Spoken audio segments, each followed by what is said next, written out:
Hey, it's Mark. I just wanted to go through some of these markets and look at some setups here. It looks like China is still weak. The stimulus seems to have worn off on China. Like they had that stimulus announcement and it got some good momentum off that, but it just died out. And I think there's it looks like there's a short setup on the index if we break down. It looks like I think it might be breaking down already in China because it's really late here in the U.S. So even the K-Web, I mean the K-Web's kind of like some of the better stocks because the internet names is the K-Web's still down at the lows. So it looks like that stimulus announcement didn't really do enough to stop the downtrend. We've still got a lot of downtrend momentum here. I mean, FXI is just a wreck. Still, downtrend's been going on a while now, and it looks like it's about to break to new lows too. So that might be a good short on Monday. Well, actually, it looks like there is some there was some support back there in October, November 22. Looks like 20 bucks. 20, yeah, like 2087 was a low. So we'll see what happens there. I think it looks like it's gonna get there. Probably break down.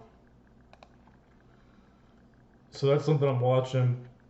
I'm just gonna wait till we see what happens on Monday morning and Monday before I put on any more positions because it looks like some sectors really want to break out, and then you still got the weakness in the Russell and these regional banks are pretty bad right now. At least the stock prices,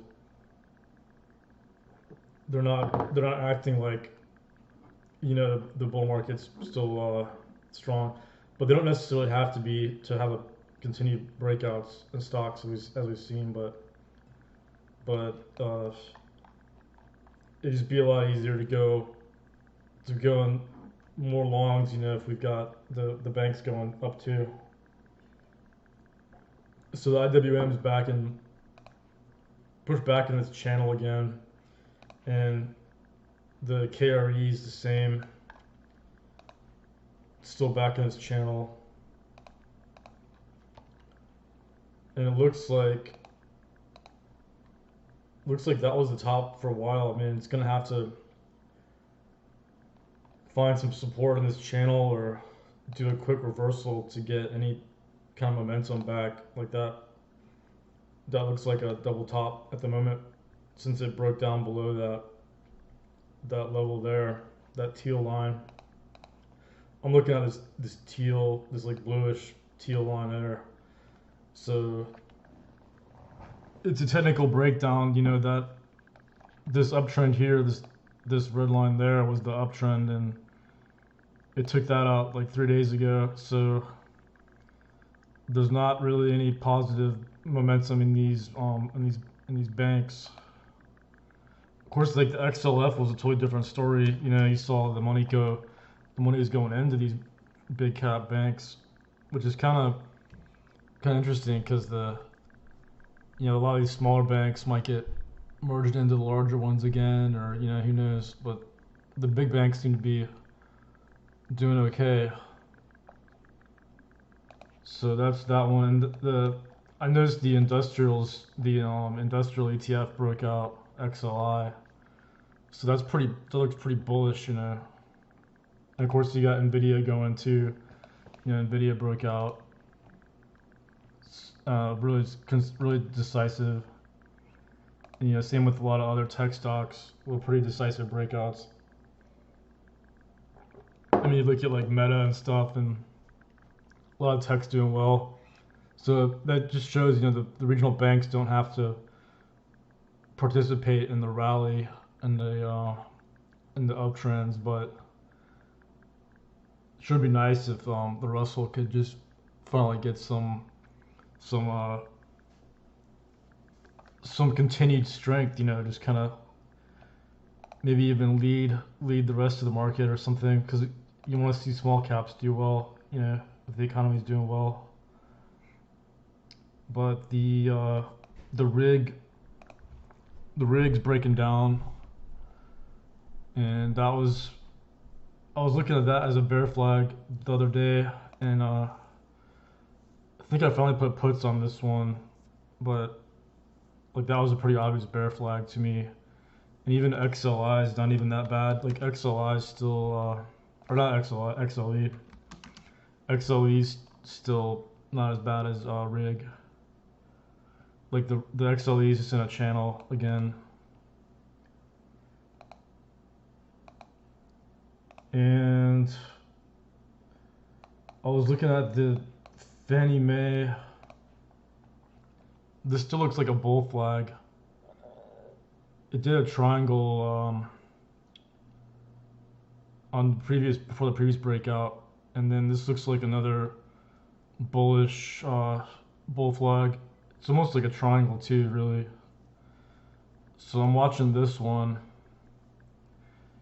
and if it hits like upper 30s tomorrow, it's a definite buy. And the AMC is still weak. Like I actually traded this one. I finally bought the puts like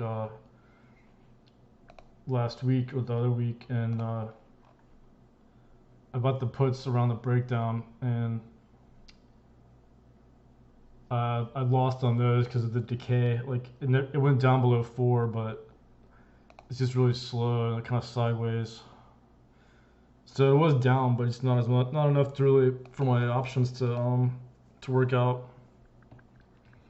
But it still looks super weak. I mean, it still looks like a really good short. It'll probably have like some more big red days. If you look at the way it tends to just do these flags like sideways before it breaks down, like it did there. It was kind of a sideways flag, and there too. Like back up there in December. So it looks like some more breakdowns coming. It'd be a surprise. It'd be more likely to break down here than really squeeze, because it's not like the market's been up. It's not even it's going down. So that's usually tells you something.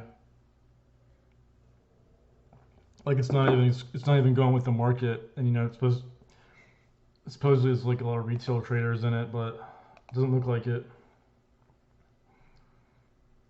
So yeah, let's look at some other favorite sectors like uranium. Like I'm really bullish on uranium. I think just the need for more energy, plus how much energy these data centers are going to need. Because if they really go all in, if they go all in on these big LLMs, on like the way they're doing it is, they're just making them bigger and bigger, and they need bigger and bigger and more data centers. So these data centers take up a lot of energy. I'm not even sure, like, it maybe is more like incremental than they lead you to believe, because the sort of the bearish case on technology is or the fearful take is that that it takes they take too much energy, but there still is a need for energy no matter what, even if they do stop building data centers. We always need more energy outside of fossil fuels, and that seems to be the trend. It seems to be like a worldwide trend where the governments are regulating or forcing the hand of companies to get, and localities to sort of move away from fossil fuels and sort of more traditional energy sources. So whether or not I totally agree with that, like I'm skeptical on like nuclear power as the main source, but or as a main source. But regardless, I mean, I guess that's just what's been going on. So I found somebody else put out this other uranium ETF I didn't know about, and so I just found this one too. This is a uranium ETF. It's just a miners, and just keeps breaking out. You know, some of the best momentum has been in these uranium stocks the past several months now. Even when tech was moving, like tech wasn't always moving, and these uranium stocks, they're just really surprising, and they just keep coming. They just keep going and going, even no matter what with the market. So I really like these uranium ETFs like URA and URNM. We're breaking out over multi-year highs now. Looks like they don't go back that far, but 2021, we're well above those highs. And it looks like I put a link out on my Twitter account about the about how a lot of countries are building more power plants, like Iran was an example, and there seems to be like a shortage in some areas of uranium, so the price should, it seems, continue to rise. And it was one of those nice rounding bottom, like one of these bottom patterns that I've seen a lot of. It did a technical breakout off of a rounding bottom kind of pattern there. Once it bottoms out and breaks above, the previous highs in the downtrend, these breakouts can just keep going and going. And the other hot sector is the marijuana or cannabis, and the marijuana and cannabis are doing really well now, and the relative strength's good. It's moving with the market.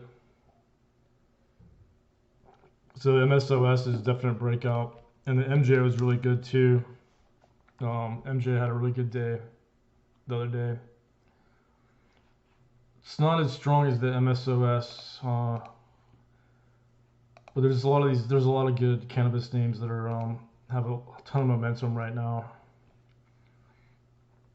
I was thinking of going over some of the balance sheets and looking at the financials on a lot of the uranium stocks, but like the truth is, some of the best stocks may not get as much of a percentage move as the stocks with like worse fundamentals. So I think just looking at a basket is the best thing to do. So at any point in time, I'll probably have, or I do have, multiple positions. So I have the Euro shares, and I have UEC and DNN calls, and URG is a good one too. I'm not sure they had liquid calls, but I don't think you can go wrong with having a variety of these, like a basket. That's the way I'm kind of looking to play it, and I was kind of cherry picking some, but I think if we get pullbacks, I might just put on as many as I can. But I think the sector ETFs or the uranium ETFs are the best, or one of the best ways too. Like, I don't think you can go wrong with URA or URNM. So as far as the other stuff I was looking at, the looks like the rewalks finally kind of breaking down here. Unfortunately, that never went, and it was kind of a good thing I was like really slow to get in there to this one, but it's still holding levels it's still holding that level, like the 84 level, which is fairly bullish, but I wanted to see that uptrend hold. So looks like the setup's really gone now. It's not really it's not worth trading anymore for me. Like I like the RGTI better still. The RGTI is still holding above that channel resistance level, so that's good. Like, I think this is a good buy on more breakouts. So if it goes like 139, 140, if it hits like 140, that's a good long. But this consolidation is really nice here. This looks really good. So I think that's about it. Like I was trying to find some other sectors that might give some indications on what the market's going to do, but looks like it's just kind of the same story. You know, like regional banks are down, and then the market's up at the same time, and it just looks like the bulls are still in control here. And like the digital asset, the Bitcoin miners are still getting wrecked, and like it doesn't surprise me. Like I called the top on those weeks ago now, and I did have the puts on BKKT, and I still got those, but they haven't really printed much because it's not at the break even really yet. So yeah, that's about all I want to talk about. Like I haven't been active on Twitter this weekend because there's really not much else to talk about. I mean, I've been pointing out the uranium trade for months now, and or maybe even almost a year, and that's one of the best sectors in tech, and short oil, either the companies or the oil itself. Well, oil itself's been tougher actually than like RIG, so I haven't made any outright oil trades in a while, at least not any big ones. This is too choppy. Like I always say, like I like to trade oil when it's either breaking down or breaking out. When the momentum's really strong. Like right now, it's stuck back in this channel, so I want to see either new lows to like 60 something a barrel, or low 60, 64 a barrel, or just something other than this channel chop thing. But the oh yeah, the semiconductors. I saw something on the semis there. This I was able to get the video. Well, so yeah, the semis, like the overall index pulled back here, like the sector pulled back, but with the Nvidia, I'm kind of surprised. Like I thought the weighting, I guess this one's pretty good weightings because it's not up with Nvidia being up so much. So it's kind of a bad thing though. But that looks like a bull flag. So we might see all the rest of them participate, but so far Nvidia's been the thing. So I think that'll last a while. Like, but Microsoft's been talking about making their own chips, and I think they're the only one that at least is going to do this with enough volume. But I'm not even sure about the volume. That was just a news story they put out. That they're making their own chips, so that's kind of big news. But and it looks like Apple. I did some research on Apple, and they're actually not. They haven't been buying the individual chips, the H100s. They've been just connecting to servers, and they've just done it more broadly without buying the individual chips. So it's kind of an interesting strategy. It's like very different. It's a very different strategy than what everybody else is doing. Everybody else has been buying the Nvidia H100s, and so it's kind of interesting. We'll see how that plays out. It seems like I guess there's a good reason for that, but it's very different than what like Meta's doing. And apparently Zuckerberg wants to be the player in AI. So they've done a good job so far. It looks like really good job. But yeah, AMD just looks like it looks like a bull flag.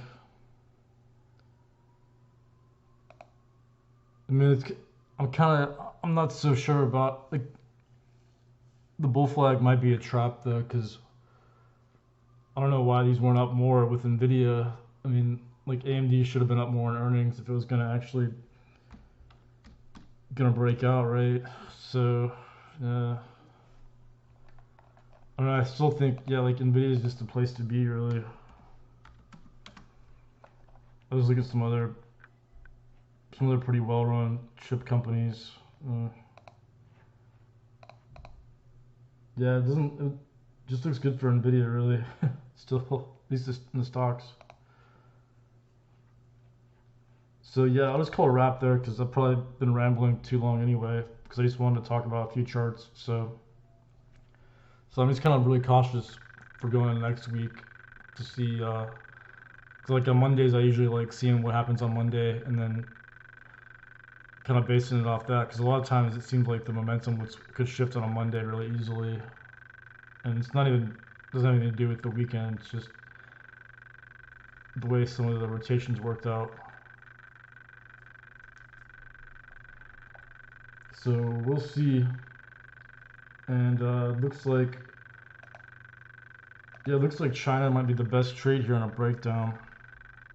So I've been looking for things that are weak even when the market's up, because that seems like those are usually big obvious things. You know, when there's something behind it, it's pretty likely to continue. You know, if something's going down when the market's going up, there's usually something really bad about that stock. It's going down. So yeah, I'll just call it a wrap on that, and let's watch China and see what happens there, and we'll see what happens.